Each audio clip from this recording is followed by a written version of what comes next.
4 महीने बीत चुके थे, बल्कि 10 दिन ऊपर हो गए थे, किंतु बड़े भैया की ओर से अभी तक कोई खबर नहीं आई थी कि वह पापा को लेने कब आएंगे। यह कोई पहली बार नहीं था कि बड़े भैया ने ऐसा किया हो। हर बार उनका ऐसा ही रवैया रहता है। जब भी पापा को रखने की उनकी बारी आती है, वह समस्याओं से गुजरने लगते हैं।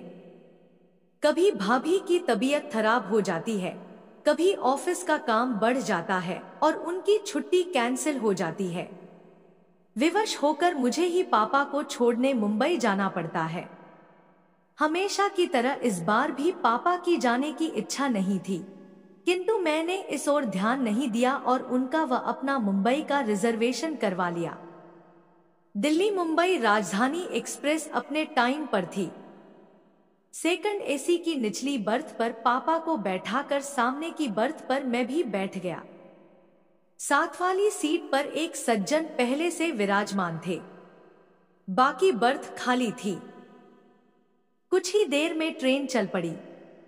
अपनी जेब से मोबाइल निकाल मैं देख रहा था, तभी कानों से पापा का स्वर टकराया। मुन्ना, कुछ दिन तो तू भी रहेगा ना मुंबई में? मेरा दिल लगा रहेगा और प्रतीक को भी अच्छा लगेगा। पापा के स्वर की आर्द्रता पर तो मेरा ध्यान गया नहीं, मन ही मन मैं खींच उठा। कितनी बार समझाया है पापा को कि मुझे मुन्ना न कहा करें, रजत पुकारा करें। अब मैं इतनी ऊंची पोस्ट पर आसीन एक प्रशासनिक अधिकारी हूं। समाज में मेरा एक अलग रुतबा है, ऊंचा दद है, मान सम्मान है। बगल की सीट पर बैठा व्यक्ति मुन्ना शब्द सुनकर मुझे एक सामान्य सा व्यक्ति समझ रहा होगा। मैं तनिक जोर से बोला, पापा, परसों मेरी गवर्नर के साथ मीटिंग है, मैं मुंबई में कैसे रुक सकता हूं? पापा के चेहरे पर निराशा की बदलियां छा गई। मैं उनसे कुछ कहता, तभी मेरा मोबाइल बज उठा। ऋतु का फोन था। भर्राए स्वर में वह कह रही थी, पापा ठीक से बैठ गए? हाँ हाँ बैठ गए हैं, गाड़ी भी चल पड़ी है। देखो, पापा का ध्यान रखना, रात में मेडिसिन दे देना, भाभी को भी सब अच्छी तरह समझा कर आना। पापा को वहां कोई तकलीफ नहीं होनी चाहिए। नहीं होगी। मैंने फोन काट दिया। ऋतु का फोन थान मेरी चिंता कर रही होगी। पापा के चेहरे पर वात्सल्य उमड़ आया था। रात में खाना खाकर पापा सो गए। थोड़ी देर में गाड़ी कोटा स्टेशन पर रुकी और यात्रियों के शोरगुल से हड़कंपसा मच गया। तभी कंपार्टमेंट का दरवाजा खोलकर जो व्यक्ति अंदर आया, उसे देख मुझे बेहद आश्चर्य हुआ। मैं तो सोच भी नहीं सकता था कि रमाशंकर से इस तरह ट्रेन में मुलाकात होगी। एक समय रमाशंकर मेरा पड़ोसी और सहपाठी था। हम दोनों के बीच मित्रता कम और नंबरों को लेकर प्रतिस्पर्धा अधिक रहती थी। हम दोनों ही मेहनती और बुद्धिमान थे, किंतु न जाने क्या बात थी कि मैं चाहे कितना भी परिश्रम क्यों न कर लूं, बाजी सदैव रमाशंकर के हाथ लगती थी। शायद मेरी ही एकाग्रता में कमी थी। कुछ समय पश्चात पापा ने शहर के पॉश एरिया में मकान बनवा लिया। मैंने कॉलेज चेंज कर लिया और इस तरह रमाशंकर और मेरा साथ छूट गया। 2 माह पूर्व एक सुबह मैं अपने ऑफिस पहुंचा। कॉरिडोर में मुझसे मिलने के लिए काफी लोग बैठे हुए थे। बिना उनकी ओर नजर उठाए मैं अपने केबिन की ओर बढ़ रहा था। यकायक एक व्यक्ति मेरे सम्मुख आया और प्रसन्नता के अतिरेक में मेरे गले लग गया। रजत यार, तू कितना बड़ा आदमी बन गया। पहचाना मुझे? मैं रमाशंकर। मैं सकपका गया। फीकी सी मुस्कुराहट मेरे चेहरे पर आकर विलुप्त हो गई। इतने लोगों के सम्मुख उसका अनौपचारिक व्यवहार मुझे ढल रहा था। वह भी शायद मेरे मनोभावों को ताड़ गया था। तभी तो एक लंबी प्रतीक्षा के उपरांत जब वह मेरे केबिन में दाखिल हुआ, तो समझ चुका था कि वह अपने सहपाठी से नहीं, बल्कि एक प्रशासनिक अधिकारी से मिल रहा था। उसका मुझे सर कहना मेरे आह को संतुष्ट कर गया, यह जानकर कि वह बिजली विभाग में महज एक क्लर्क है जो मेरे समक्ष अपना तबादला रुकवाने की गुजारिश लेकर आया है। मेरा सीना अभिमान से चौड़ा हो गया। कॉलेज के प्रिंसिपल और टीचर्स तो क्या, मेरे सभी कलीग्स भी यही कहते थे कि एक दिन रमाशंकर बहुत बड़ा आदमी बनेगा। हुमा, आज मैं कहां से कहां पहुंच गया और वह पिछली स्मृतियों को पीछे धकेल मैं वर्तमान में पहुंचा तो देखा, रमाशंकर ने अपनी वृद्ध मां को साइड की सीट पर लिटा दिया और स्वयं उनके करीब बैठ गया। एक उड़ती सी नजर उस पर डाल मैंने अखबार पर आंखें गड़ा दी। तभी रमाशंकर बोला, नमस्ते सर, मैंने तो देखा ही नहीं कि आप बैठे हैं। मैंने नम्र स्वर में पूछा, कैसे हो रमाशंकर? ठीक हूं सर। कोटा कैसे आना हुआ? छोटी बुआ की बेटी की शादी में आया था, अब मुंबई जा रहा हूं। शायद आपको याद हो, मेरा एक छोटा भाई था। छोटा भाई? हाँ, याद आया, क्या नाम था उसका? मैंने स्मृति पर जोर डालने का उपक्रम किया, जबकि मुझे अच्छी तरह याद था कि उसका नाम देवेश था। सर, आप इतने ऊंचे पद पर हैं, आए दिन हजारों लोगों से मिलते हैं, आपको कहां याद होगा? देवेश नाम है उसका सर। पता नहीं उसने मुझ पर व्यंग्य किया था या साधारण रूप से कहा था, फिर भी मेरी गर्दन कुछ तनसी गई। उस पर एहसान सा लादते हुए मैं बोला, देखो रमाशंकर, यह मेरा ऑफिस नहीं है, इसलिए सर कहना बंद करो और मुझे मेरे नाम से पुकारो। हाँ, तो तुम क्या बता रहे थे? देवेश मुंबई में है? हाँ रजत, उसने वहां मकान खरीदा है। 2 दिन पश्चात उसका गृह प्रवेश है। 4-5 दिन वहां रहकर मैं और अम्मा दिल्ली लौट आएंगे। इस उम्र में इन्हें इतना घुमा रहे हो? अम्मा की आने की बहुत इच्छा थी। इंसान की उम्र भले ही बढ़ जाए, इच्छाएं तो नहीं मरती। हाँ, यह तो है। पिताजी कैसे हैं? पिताजी का 2 वर्ष पूर्व स्वर्गवास हो गया था। अम्मा यह दुख झेल नहीं पाई और उन्हें हार्ट अटैक आ गया था। बस तभी से वह बीमार रहती हैं।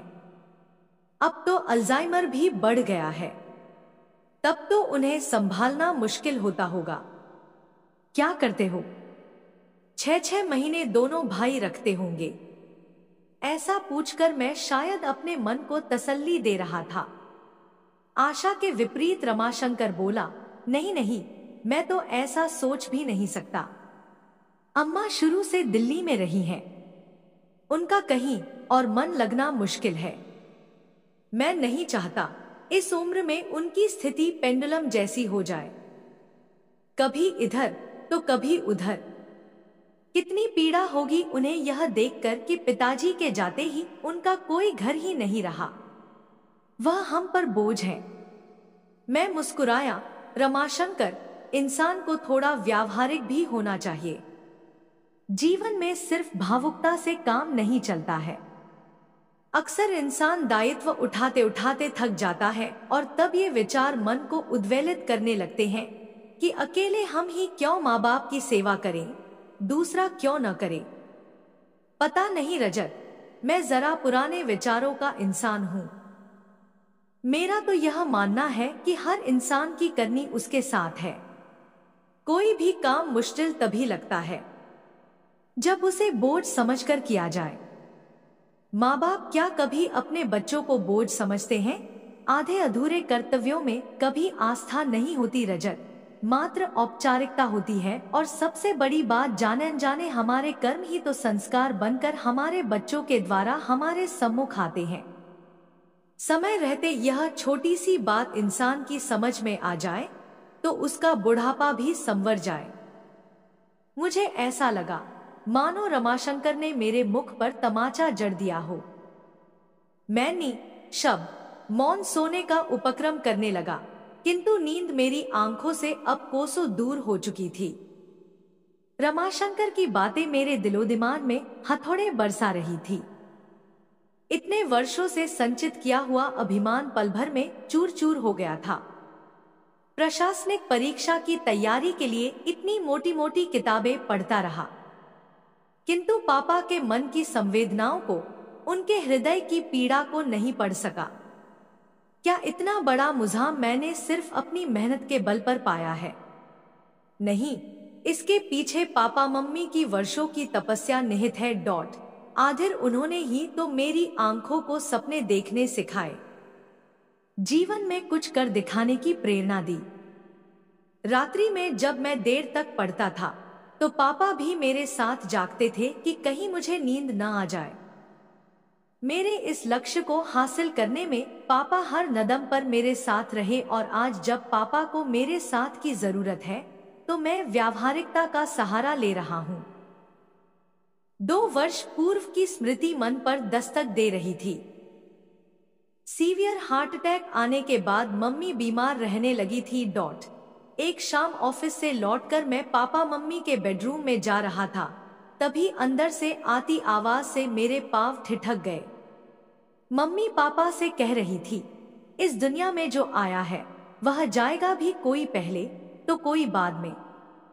इतने इंटेलेक्चुअल होते हुए भी आप इस सच्चाई से मुंह मोड़ना चाह रहे हैं। मैं क्या करूं पूजा? तुम्हारे बिना अपने अस्तित्व की कल्पना भी मेरे लिए कठिन है। कभी सोचा है तुमने कि तुम्हारे बाद मेरा क्या होगा? पापा का कंठ अवरुद्ध हो गया था, किंतु मम्मी तनिक भी विचलित नहीं हुई और शांत स्वर में बोली थी, आपकी तरफ से तो मैं पूरी तरह से निश्चिंत हूँ। रजत और ऋतु आपका बहुत ख्याल रखेंगे। यह एक माँ के अंतर्मन की आवाज है, उसका विश्वास है जो कभी ढलत नहीं हो सकता। इस घटना के 5 दिन बाद ही मम्मी चली गई थी। कितने टूट गए थे पापा, बिल्कुल अकेले पड़ गए थे। उनके अकेलेपन की पीड़ा को मुझसे अधिक मेरी पत्नी ऋतु ने समझा। यूं भी वह पापा के दोस्त की बेटी थी और बचपन से पापा से दिल से जुड़ी हुई थी। उसने कभी नहीं चाहा पापा को अपने से दूर करना, किंतु मेरा मानना था कि कोरी भावुकता में लिए गए फैसले अक्सर गलत साबित होते हैं। इंसान को प्रैक्टिकल अप्रोच से काम लेना चाहिए। अकेले मैं ही क्यों पापा का दायित्व उठाऊं? दोनों बड़े भाई क्यों न उठाएं? जबकि पापा ने तीनों को बराबर का स्नेह दिया, पढ़ाया, लिखाया, तो दायित्व भी तीनों का बराबर है। 6 माह बाद मम्मी की बरसी पर यह जानते हुए भी कि दोनों बड़े भाई पापा को अपने साथ रखना नहीं चाहते, मैंने यह फैसला किया था कि हम तीनों बेटे 4-4 माह पापा को रखेंगे। पापा को जब इस बात का पता चला तो कितनी बेबसी उभर आई थी उनके चेहरे पर। चेहरे की झुर्रियां और गहरा गई थी। उम्र मानो 10 वर्ष आगे सरक गई थी। सारी उम्र पापा की दिल्ली में गुजरी थी। सभी दोस्त और रिश्तेदार यहीं पर थे, जिनके सहारे उनका वक्त कुछ अच्छा बीत सकता था। किंतु सोचते सोचते मैंने एक गहरी सांस ली। आंखों से बह रहे पश्चाताप के आंसू पूरी रात मेरा तकिया भिगोते रहे। उफ, यह क्या कर दिया मैंने? पापा को तो असहनीय पीड़ा पहुंचाई ही, मम्मी के विश्वास को भी खंडित कर दिया। आज वह जहां कहीं भी होंगी, पापा की स्थिति पर उनकी आत्मा कलप रही होगी। क्या वह कभी मुझे क्षमा कर पाएंगी? रात में कई बार अम्मा का रमाशंकर को आवाज देना और हर बार उसका चेहरे पर बिना शिकन लाए उठना मुझे आत्मविश्लेषण के लिए बाध्य कर रहा था। उसे देख मुझे एहसास हो रहा था कि इंसानियत और बड़प्पन हैसियत की मोहताज नहीं होती, वह तो दिल में होती है। अचानक मुझे एहसास हुआ मेरे और रमाशंकर के बीच आज भी प्रतिस्पर्धा जारी है। इंसानियत की प्रतिस्पर्धा, जिसमें आज भी वह मुझसे बाजी मार ले गया था। पद भले ही मेरा बड़ा था, किंतु रमाशंकर का कद मुझसे बहुत ऊंचा था। गाड़ी मुंबई सेंट्रल पर रुकी तो मैं रमाशंकर के करीब पहुंचा। उसके दोनों हाथ थाम मैं भावुक स्वर में बोला, रमाशंकर मेरे दोस्त, चलता हूं। यह सफर सारी जिंदगी मुझे याद रहेगा। कहने के साथ ही मैंने उसे गले लगा लिया। आश्चर्य मिश्रित खुशी से वह मुझे देख रहा था। मैं बोला, वादा करो, अपनी फैमिली को लेकर मेरे घर अवश्य आओगे। आऊंगा, क्यों नहीं, आखिर इतने वर्षों बाद मुझे मेरा दोस्त मिला है। खुशी से उसकी आवाज कांप रही थी।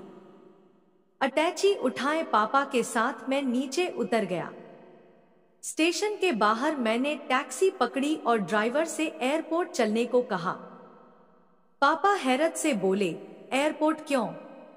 भावुक होकर मैं पापा के गले लग गया और रुंधे कंठ से बोला, पापा मुझे माफ कर दीजिए, हम वापस दिल्ली जा रहे हैं। अब आप हमेशा वहीं अपने घर में रहेंगे। पापा की आंखें नम हो उठीं और चेहरा खुशी से खिल उठा। जुग जुग जियो मेरे बच्चे। वह बुदबुदाए। कुछ पल के लिए उन्होंने अपनी आंखें बंद कर ली, फिर चेहरा उठाकर आकाश की ओर देखा। मुझे ऐसा लगा मानो वह मम्मी से कह रहे हों, देर से ही सही, तुम्हारा विश्वास सही निकला।